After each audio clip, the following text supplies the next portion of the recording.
This is no ordinary ship. I'm standing on the bow of what's soon to be the world's largest electric ferry. It's being built here in this shipyard in Hobart, Tasmania. A long way from its final destination in South America. The ferry will travel between Argentina's capital, Buenos Aires, to Colonia del Sacramento, Uruguay, carrying 2,100 passengers and 225 cars.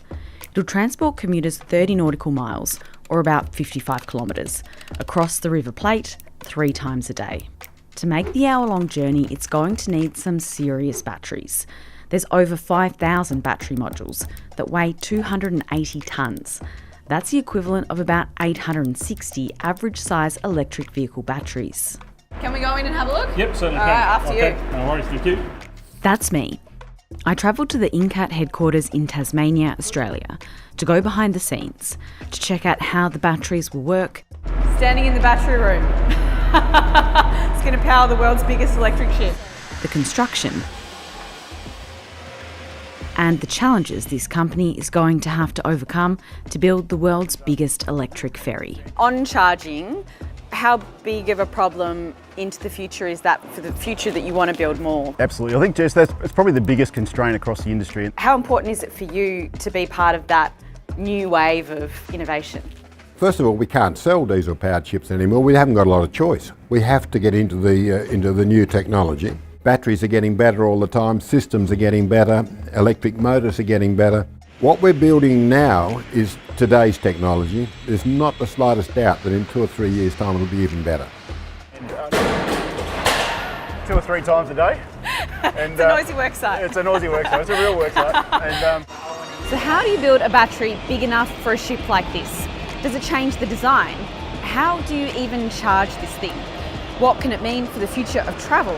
And can batteries be the answer to the shipping industry's reliance on fossil fuels? All right, should we see what all this noise is about? Absolutely, What you guys are doing?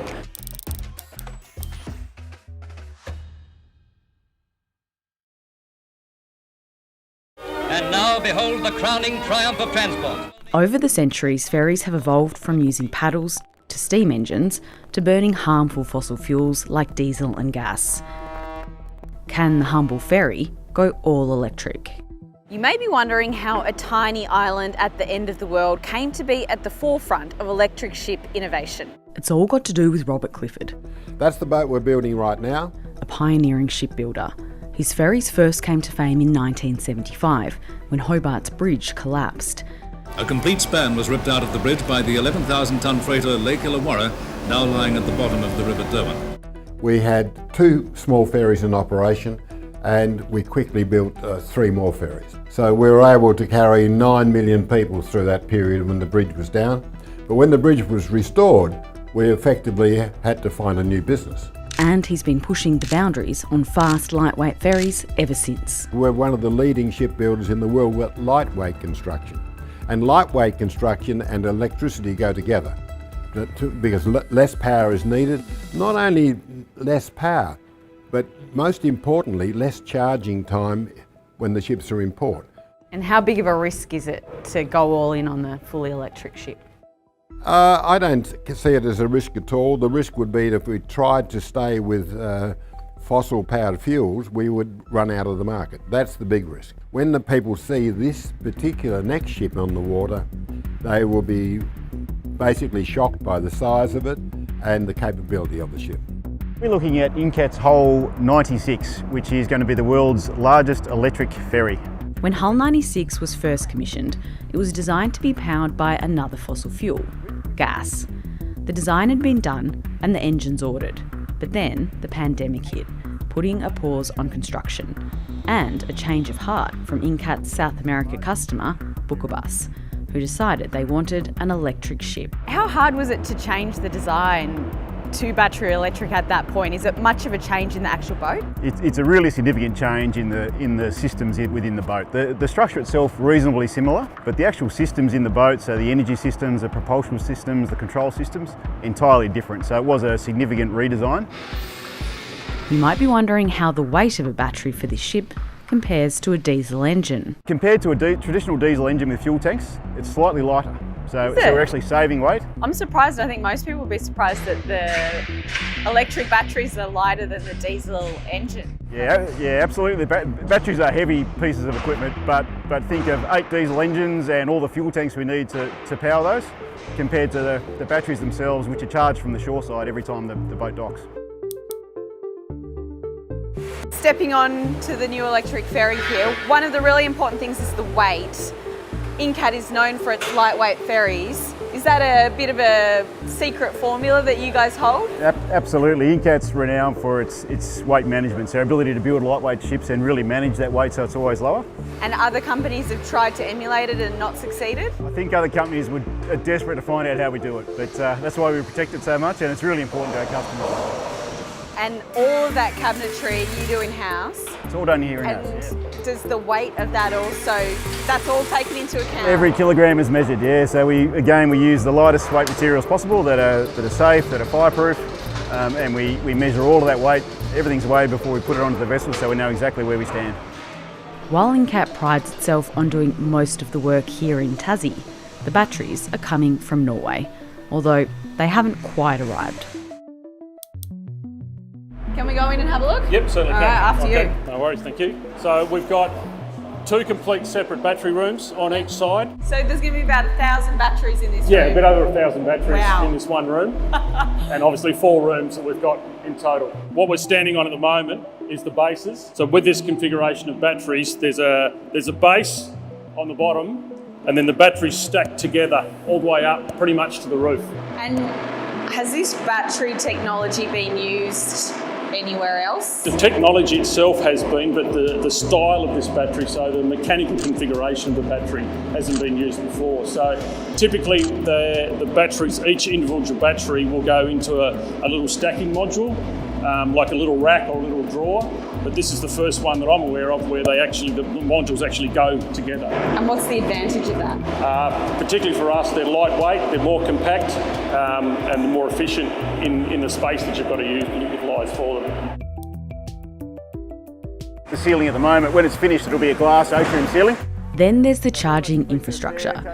A critical reason this world-first electric ferry is being ordered for the River Plate is because ferry company Bucobus is able to invest in the superfast chargers on both sides of the river, with a full charge taking just 60 to 90 minutes. Talk me through the charging. It is a fast charging system and really complicated piece of infrastructure. There will be the same charging mechanisms on both ends in these ports, and the charging has been built around the turnaround time of the vessel. Uruguay's electricity is close to 100% renewables, running off hydropower and wind, making charging on that side of the river close to zero emissions. Argentina still relies heavily on fossil fuels, with renewable power making up around 30% of its electricity generation. Tasmania is also proudly running off 100% renewable energy, making the emissions of building this ship pretty low too. But this ferry will also need to make the long journey from Tasmania to the River Plate in South America. To do that, it'll have to hitch a ride on a heavy lift ship and will take nearly a month. There's just not many recharge stations across the Pacific Ocean for us. Funnily enough. And on charging, how big of a problem into the future is that for the rest of your, for the future that you want to build more? It's probably the biggest constraint across the industry, and that's where I think we'll see governments and regulators step in to make sure that there's power supply in ports all around the world. The lack of charging infrastructure is a big hurdle for the shipping industry to overcome in its bid to decarbonise. It's also a problem for Incat's future customers, who don't have the certainty to go electric. That's why Incat's next order of ferries are diesel-electric hybrids, but with a twist. Probably only 5 to 10 years away where we could do a docking and actually take out the diesel engine components and replace it with more batteries so that they get to 100% battery electric. It's pretty amazing that you can do that design with that in mind, to convert them to fully electric into the future. Yeah, absolutely. It's a bit of that Incat innovation and ability to problem solve, but we're designing the ships now and building them now so they're fitted for 100% batteries in the future. The shipping industry is a major contributor of fossil fuel emissions. In 2022, an estimated 858 million tonnes of CO2 came from shipping, compared to 739 million tonnes from flying. But most of the emissions come from large cargo ships that burn dirty bunker fuel, with passenger ferries making up just 3% of shipping's overall emissions. This is a bit of a test case for the shipping industry more broadly. Ferries have quite short distances to go. This one's got 1 hour each way.